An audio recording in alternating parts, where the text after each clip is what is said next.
Just she'd be getting out of bed, going in the shower, I'd be just rolling over, going to sleep like this, and it just wasn't the way, it just wasn't good. So I kind of made the conscious effort to say, you know what, let's get it, let's write. CJ writes.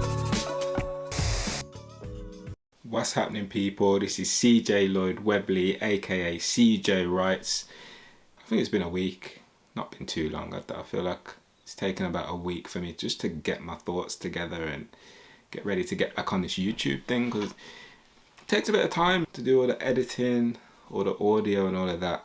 I'm not the most technologically advanced person. I can do a little bit here and there, as you could probably see from the videos, but it takes me a little bit of time. I think the more I start doing it, the more I'll be able to start churning these videos out a lot quicker.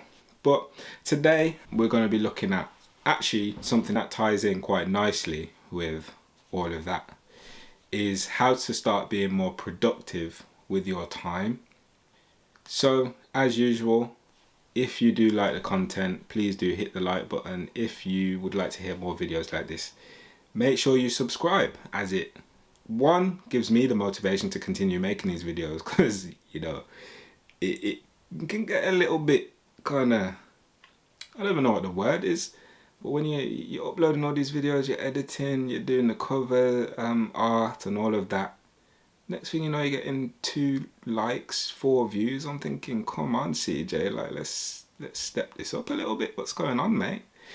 But yeah, so it gives me a little bit of encouragement to keep going. I will keep doing them because I think that there is a lot of value, and I've been through a lot in this industry, and I'm still growing, I'm still on a journey. But I think anyone that is on the journey trying to move forward, whether it's in the entrepreneurial space or whether it's in the arts sector, I have experience in both now, so definitely feel there's a lot of value from what I can offer. But yeah, today we're going to be talking about how to be more productive with your time. The first point I have is you've got to start getting up earlier. So I get up at about 4:45.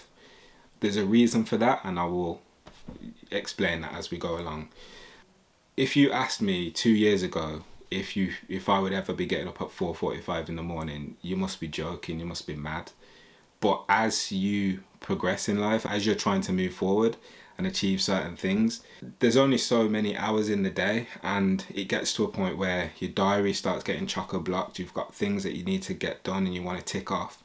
But if you're rolling out of bed at 10, 11 o'clock, 12 even, there's just no way of getting that done. And even if you don't have a massive to-do list in your diary, there's things that you might want to implement for yourself. There's things that you might want to start doing. Let's bring it back to writing. Let's say you wanted to write a novel or a play or a short film. If you get up a little bit earlier, that's time in the morning. You can just get some ideas down on paper. If you're rolling out of bed later, then it limits the amount of time you can be productive and proactive in these areas. So I get up at 4:45. Now, it's been a progression.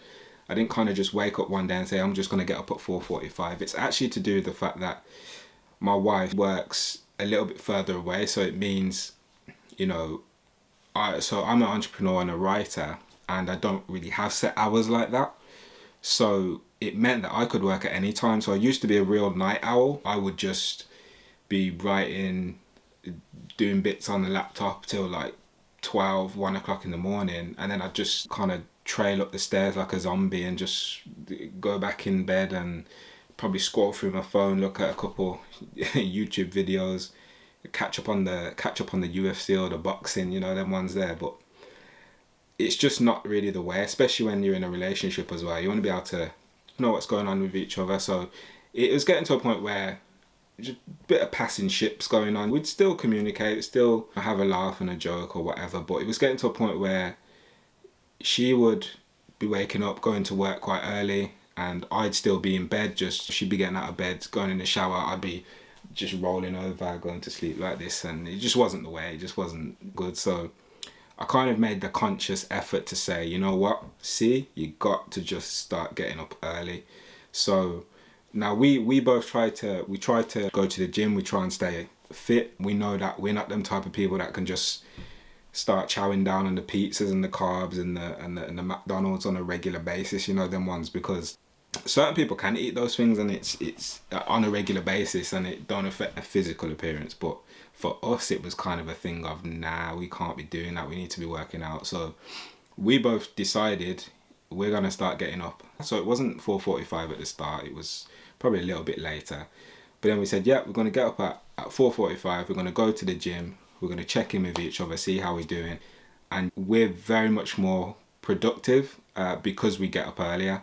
Now, that's a conscious decision that I've made and she's made, to say, yeah, we want to spend more time with each other, but also we want to be more productive. We want to have more time in the day to get things done. So I'm not saying that everyone needs to get up at 4:45 or 5 o'clock, but even if you can get up an hour earlier than you have to get up, it gives you a little bit more time to just get your breakfast, get your hot drink or whatever you do in the morning, but just get a few more things done in the day. Start off small, start off getting up about half an hour earlier, then maybe try and push that to an hour.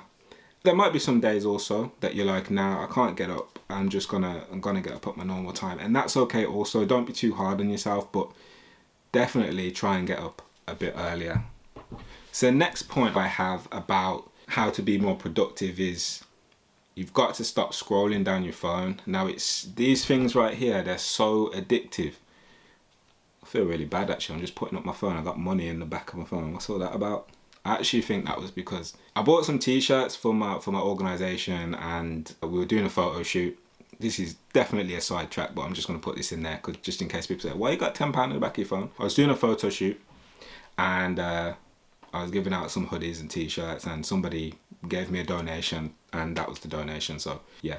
But anyway, the point I was trying to make is we've got to stop scrolling down these things because you got to understand the way social media works is that they want to keep you stuck in there. So yes, there is valuable content on there and you should really just be following people that inspire you and that motivate you. That's what I try to do anyway. I try not to just follow random people. I try to follow the people that I actually am inspired by and that inspire me to do more. But you've got to be careful because the way these algorithms work is that you can scroll and it doesn't end. Like, it will just continue to keep going. Before you know it, you've scrolled down and you're like, hold on, it's 3 o'clock. Like, I haven't done much today. So just be careful about how much you're using your phone or your iPad or whatever device you use and how much you are committing time to scrolling down social media. When I pick up my phone, I try to think, okay, why am I picking up my phone now?